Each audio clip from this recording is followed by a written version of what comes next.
ಮಠಗಳು ಅಂದ್ರೆ ಧರ್ಮ ಶಾಂತಿಯ ಸಂಕೇತ, ಸಾಮಾಜಿಕ ಕಳಕಳಿಯನ್ನ ಹೊಂದಿರುವಂತಹ ಕೇಂದ್ರ. ಆದ್ರೆ ಹರಿಹರದ ಪಂಚಮಸಾಲಿ ಪೀಠ ಕಳೆದ ಕೆಲ ದಿನಗಳಿಂದ ಅಶಾಂತಿಯ ಕೇಂದ್ರವಾಗಿ ಮಾರ್ಪಾಡಾಗಿದೆ. ವಚನಾನಂದ ಶ್ರೀಗಳ ಲೆಕ್ಕಾಕೊಡಿ ಚಳವಳಿ ಬಳಿಕ ಗಲಾಟೆ ಗದ್ದಲವೇ ಏರ್ಪಟ್ಟಿದೆ. ಇವತ್ತು ಲೆಕ್ಕ ಕೊಡೋಕೆ ಟ್ರಸ್ಟ್ ಸದಸ್ಯರು ಬಂದಾಗ ಭಾರಿ ಹೈ ಡ್ರಾಮಾ ನಡೆಯಿತು. ಎರಡೂ ಗುಂಪುಗಳ ನಡುವೆ ತಳ್ಳಾಟ ನೂಕಾಟವೂ ನಡೆಯಿತು.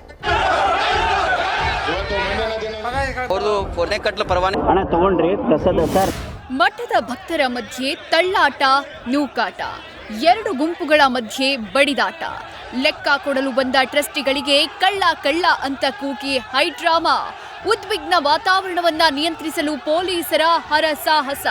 ಇದು ಮಠದೊಳಗಣ ಚಿತ್ರಣ. ಪಂಚಮಸಾಲಿ ಪೀಠದ ಮರ್ಯಾದೆ ಬೀದಿಗೆ ಬಿದ್ದಿರೋ ದೃಶ್ಯ. ಹರಿಹರ ಪಂಚಮಸಾಲಿ ಮಠದಲ್ಲಿ ಮತ್ತೆ ಲೆಕ್ಕ ಕೊಡಿ ಹೈಡ್ರಾಮಾ. ಲೆಕ್ಕ ಕೊಡಲು ಬಂದ ಟ್ರಸ್ಟಿ ಸಭೆ ಬಹಿಷ್ಕರಿಸಿದ ವಚನಾನಂದ ಶ್ರೀ.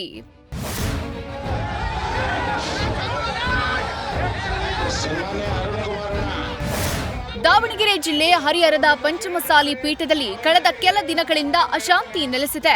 ವಚನಾನಂದ ಶ್ರೀಗಳ ಉಚ್ಚಾಟನೆ ಬಳಿಕ ಮಠದ ಮರ್ಯಾದೆ ಬೀದಿಗೆ ಬಿದ್ದಿದೆ. ವಚನಾನಂದ ಸ್ವಾಮೀಜಿ ಮತ್ತು ಮಠದ ಟ್ರಸ್ಟಿಗಳ ನಡುವೆ ಕಿತ್ತಾಟ ಮತ್ತಷ್ಟು ತಾರಕಕ್ಕೇರಿದೆ. ವಚನಾನಂದ ಶ್ರೀಗಳು ಲೆಕ್ಕ ಕೊಡಿ ಚಳವಳಿ ಹಮ್ಮಿಕೊಳ್ತಾ ಇದ್ದಂತೆ ಟ್ರಸ್ಟಿಗಳು ಇವತ್ತು ಲೆಕ್ಕ ಪತ್ರಗಳನ್ನ ಹಿಡಿದು ಸಭೆಗೆ ಬಂದಿದ್ರು. ಇದೇ ವೇಳೆ ಮಠದ ಅಂಗಳದಲ್ಲಿ ಭಾರಿ ಐಡ್ರಾಮಾ ನಡೆದೋಯ್ತು.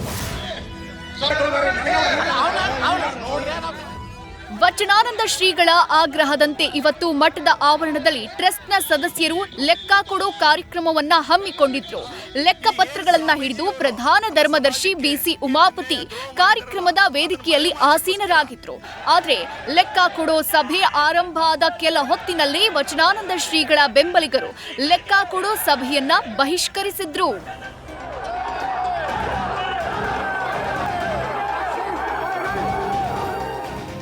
ಬಳಿಕ ಸ್ವಾಮೀಜಿ ಪರ ಗುಂಪು ವೇದಿಕೆ ಸಮೀಪ ಧಾವಿಸಿ ಟ್ರಸ್ಟ್ ಸದಸ್ಯ ಎಚ್.ಎಸ್. ನಾಗರಾಜ್ರ ಭಾಷಣಕ್ಕೆ ಅಡ್ಡಿಪಡಿಸಿದರು. ಇದರಿಂದ ಸಭೆ ಕೆಲಕಾಲ ಗೊಂದಲದ ಗೂಡಾಯಿತು. ಇದೇ ವೇಳೆ ವೇದಿಕೆಗೆ ನುಗ್ಗೋಕೆ ಯತ್ನಿಸಿದ ವಚನಾನಂದ ಶ್ರೀಗಳ ಬೆಂಬಲಿಗರನ್ನ ಪೊಲೀಸರು ತಡೆದ್ರು. ಇದೇ ವೇಳೆ ಟ್ರಸ್ಟ್ ಪರವಾಗಿರುವವರು ಹರ ಹರ ಮಹಾದೇವ್, ಜೈ ಪಂಚಮಸಾಲಿ ಎಂಬ ಘೋಷಣೆಗಳನ್ನ ಕೂಗತೊಡಗಿದ್ರು. ಇದೇ ವೇಳೆ ಸ್ವಾಮೀಜಿ ಕಡೆಯ ಭಕ್ತರು ಪಂಚಮಸಾಲಿ ಸಮುದಾಯದ ವಿಜಯನಗರ ಜಿಲ್ಲಾ ಸಂಘಟನಾ ಕಾರ್ಯದರ್ಶಿ ಶಿವನಗೌಡರನ್ನ ಹಿಡಿದು ಎಳೆದಾಡಿದ ಪ್ರಸಂಗವೂ ನಡೆದೋಯ್ತು. ಒಂದು ಕ್ಷಣ ಮಠದ ಅಂಗಳ ರಣಾಂಗಣದಂತೆ ಭಾಸವಾಯಿತು.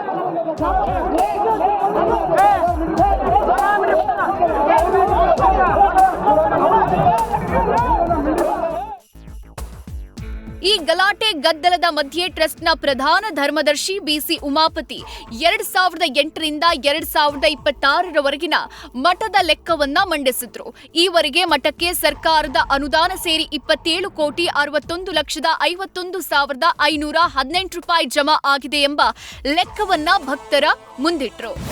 ಸರ್ಕಾರದಿಂದ ಮತ್ತು ಭಕ್ತರಿಂದ, ಸಮಾಜ ಬಾಂಧವರಿಂದ ಮತ್ತು ದಾಸೋಹ ನಿಧಿ ಇಡ್ಲಿಕ್ಕೋಸ್ಕರ ಮಾಡಿದ ಒಟ್ಟು ಅಮೌಂಟು ನಮ್ಮಲ್ಲಿ ಸಂದಾಯವಾಗಿರೋದು 27,61,57,518 ರೂಪಾಯಿ ಜಮಾ ಆಗಿದೆ.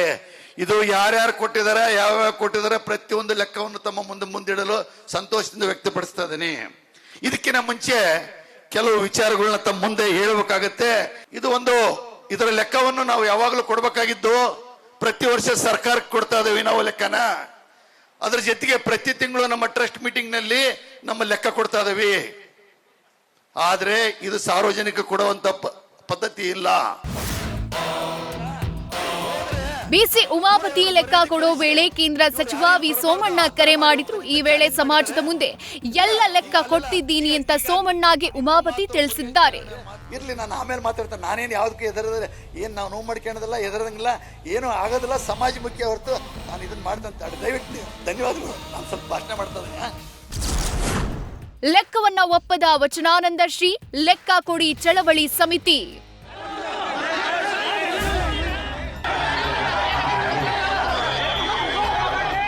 ಮಠದ ಟ್ರಸ್ಟ್ ಕೊಟ್ಟಿರೋ ಲೆಕ್ಕವನ್ನ ಲೆಕ್ಕ ಕೊಡಿ ಚಳುವಳಿ ಸಮಿತಿ ವಿರೋಧಿಸಿದೆ. 3 ತಿಂಗಳು ಕಾಲಾವಕಾಶ ಪಡೆದು ರಾಜ್ಯ ಪ್ರವಾಸ ಅವರೂ ಮಾಡ್ಲಿ, ನಾವು ಮಾಡ್ತೀವಿ.